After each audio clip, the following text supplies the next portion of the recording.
মোমো বেডের উপর বসে আছে। আপনি এখানে? কেন? অন্য কেউ আসার কথা ছিল? আমি সেটা বলিনি। কাল পরে না বলে সকালে চলে আসলে কেন? এমনিতেই। ও, আমি তো ছিলাম, গল্প করতাম। আপনি তো ফোনে কথা বলছেন তাই বিরক্ত করিনি। ও আচ্ছা, আচ্ছা তুমি ফোন রিসিভ করবে? কেন? বলো না। ঠিক নেই। আচ্ছা ঠিক আছে, আমি তোমাকে সিলেক্ট করে দিচ্ছি। কেন? মোমো আমার জন্য কাপড় চুজ করছে। কেন জানি না আজ মোমোর দিকে তাকাতেই পারছি না। একদিনে ওকে অনেকটা ভালোবেসে ফেলেছি হয়তো। মোমো আমার কাপড়গুলো দেখছে আর ভাবছে আমার জন্য কোনটা সিলেক্ট করবে। এভাবে দেখছেন কেন? তোমাকে সিলেক্ট করবে তাই? আপনি কি করবেন? শাড়ি। আমি ওই কালো পাঞ্জাবিটা পরবো। মোমো আমাকে সিলেক্ট করার আগে আমি কালো পাঞ্জাবিটা দেখিয়ে দিলাম। এই কালো পাঞ্জাবিটা পরবো? হ্যাঁ, তাহলে আমি পরবো। ইচ্ছে করছে তাই। তাহলে তো শুনে আসো। তোমার এখন কি মনে হচ্ছে? ফিলিংস? কি বললা? কিছু না। আর কালো আমার প্রিয় রং। ওটা তো পুরোপুরি কালো না, মাঝে একটু সাদাও আছে। হুম, আচ্ছা ঠিক আছে, তাড়াতাড়ি আসো। মোমো চলে গেল। আমি ওর যাওয়ার দিকে তাকিয়ে আছি। যতই এই মেয়েকে দেখছি ততই আমি পাগল হয়ে যাচ্ছি। এভাবে ওকে যদি প্রতিদিন দেখি তবে শিওর আমি পাগল হয়ে যাব। প্রেম না করে দেবদাস। আমি বেডের উপর বসে আছি। হঠাৎ আপু ফোন দিয়ে তাড়াতাড়ি আসতে বলল। সুমন, বোঝার চেষ্টা করো, ও অন্যের গার্লফ্রেন্ড। সো ওর দিকে তাকানো যাবে না। ওর দিকে তাকালে মায়া বাড়বে, আর মায়া বাড়লে শুধু শুধু কষ্ট পাবা। সো ওর দিকে তাকানোর কোনোই দরকার নেই। বুঝতে পারছো? নিজেই নিজেকে বললাম। একটু পরে রেডি হয়ে আপুদের বাসায় আসলাম। এসে শুনি আপু পার্লারে গেছে। মেয়েদের এই হয়েছে এক শখ, তারা বিয়ে করার জন্য পাগল না, কিন্তু বউ সাজার জন্য পাগল। আমি বসে বসে চারদিকে দেখতে লাগলাম। সুমন, তুমি এখানে? আমি তোমায় খুঁজছি। আন্টি হঠাৎ করে আমার পাশে এসে কথা বলায় একটু চমকে গেছিলাম। কেন আন্টি, কোনো দরকার? হ্যাঁ, মোমোকে নিয়ে একটু পার্লারে যাও তো। ওরা একে রেখেই চলে গেছে। ও আচ্ছা ঠিক আছে, ওনাকে রেডি হতে বলেন, আমি বাইক নিয়ে আসছি। ও রেডি আছে, তুমি বাইক নিয়ে আসো। আচ্ছা। আমি যত যাচ্ছি ওর থেকে দূরে থাকতে আশেপাশের পরিবেশ ততই আরো ওর কাছে নিয়ে যাচ্ছে। আমি বাইক নিয়ে আসলাম। মোমো বাইকের পিছনে বসে আমার কাঁধে হাত রাখতেই শরীরটা কেমন জানি বিদ্যুৎ বয়ে গেল। আমি বাইক চালাচ্ছি আর মোমো পিছনে বসে আছে। কেউ কোনো কথা বলছি না। হঠাৎ মোমোই শুরু করলো। চুপচাপ কেন জানি? মন খারাপ নাকি? কই না তো। তাহলে চুপচাপ কেন? এমনিতেই। আপনি পার্লার কেন যাচ্ছেন? একটু সাজুগুজু করতে। আপনি তো এমনিতেই অনেক সুন্দর, আপনার সাজুগুজু করতে হবে কেন? তবুও একটু করলে ক্ষতি নেই। হুম, কিন্তু মেকআপ করলে যে কোনো মেয়েকেই বাজে লাগে। মেয়েদের প্রাকৃতিক সৌন্দর্যটাই বেশি সুন্দর। সামনের ওই পার্লারের আপুরা আছে। পার্লারের সামনে এসে ব্রেক করলাম। আমি কি চলে যাব নাকি থাকবো? তুমি চলে যাও, আমি আপুদের সাথে যাব। আচ্ছা, তাহলে আসি। আর হ্যাঁ, এই আপনি আপনি করবা না, তুমি বলবা। হুম সাবধানে যাবা। হুম। আমি মোমোকে রেখে চলে আসলাম। আমি বাসায় আসার একটু পরেই দেখি মোমোরা চলে আসলো। মোমো আমার সামনে এসে দাঁড়ালো। এত তাড়াতাড়ি হয়ে গেল? হুম, আপু তো শুধু ওর চুলটা ঠিক করে সুন্দর করে বাঁধার জন্য পার্লারে গেছিল। ও, আর আপনি? আমার কথা থামিয়ে দিয়ে রাগী দৃষ্টিতে আমার দিকে তাকিয়ে বলল। আবার আপনি? সরি, তুমিও তো দেখি কোনো সাজুগুজু করো নাই। এমনিতেই কেন জানি না ইচ্ছে করলো না, তাই। আচ্ছা ঠিক আছে, আমি ভেতরে গেলাম। আচ্ছা, আজ আমার কোনো দায়িত্ব নেই, কারণ আজ ওনাদের ফটোগ্রাফার আসছে। আমি একটা চেয়ারে বসে মাথা নিচু করে পাবজি খেলছি। সবাই বলা বলি করছে বরযাত্রী আসছে। যদিও কানে হেডফোন লাগানো, কিন্তু তবুও কথাগুলো কানে আসছে। একটু পরে আমার পাশের চেয়ারটাতে কেউ একজন এসে বসলো। পাশের চেয়ারে যে বসছে হাই। মাথা তুলে তাকালাম।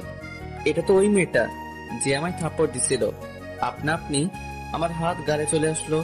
আমি তাড়াতাড়ি উঠে অন্য জায়গায় আসলাম। এই মেয়েটার চক্করে পড়ে এনিমি এসে আমায় মেরে দিয়ে গেছে।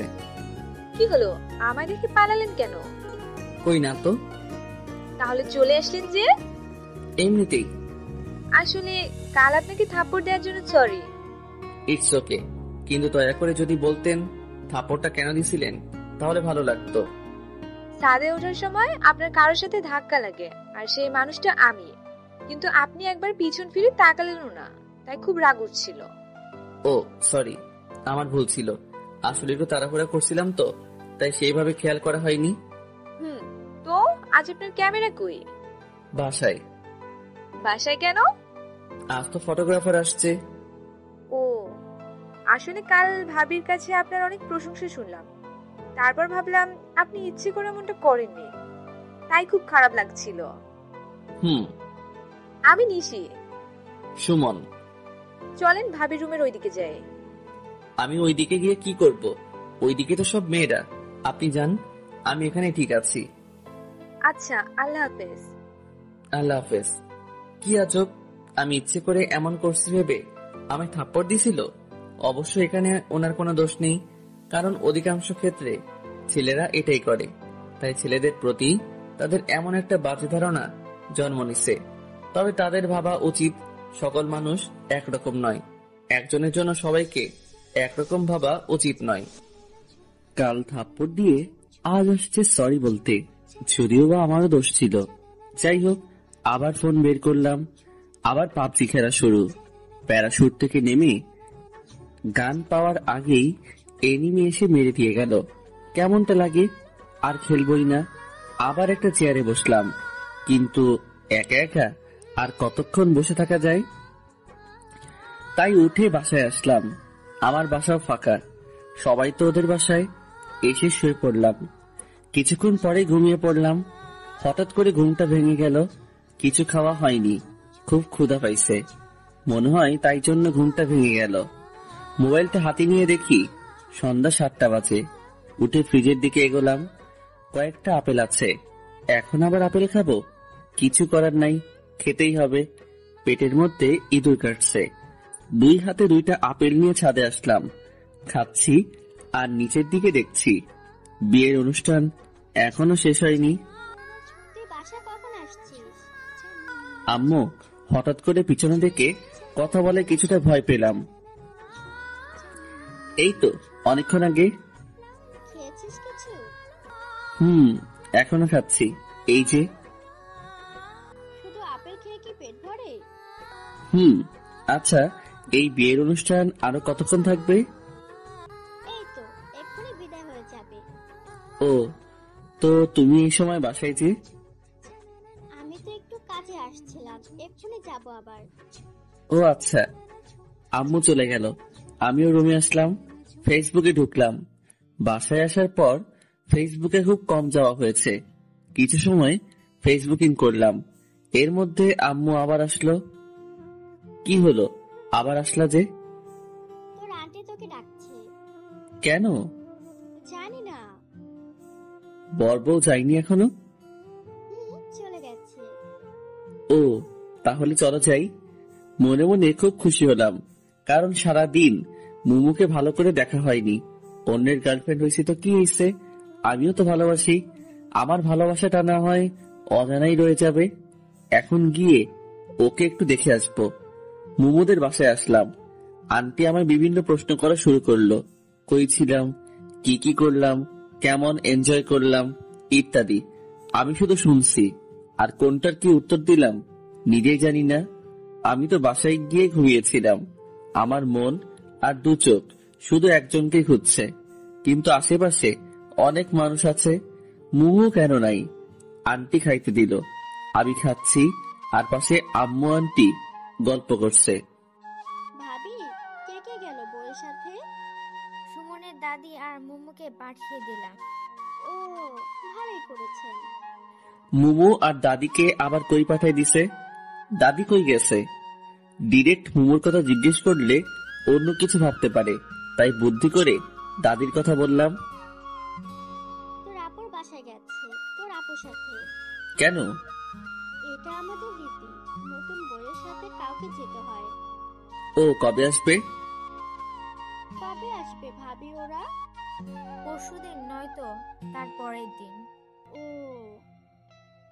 আমি আর কিছু বললাম না, চুপচাপ খাওয়া শেষ করে বাসায় আসলাম।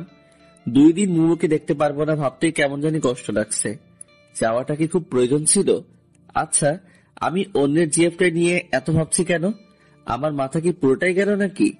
এই 2 দিনে ওকে ভোলার চেষ্টা করা লাগবে।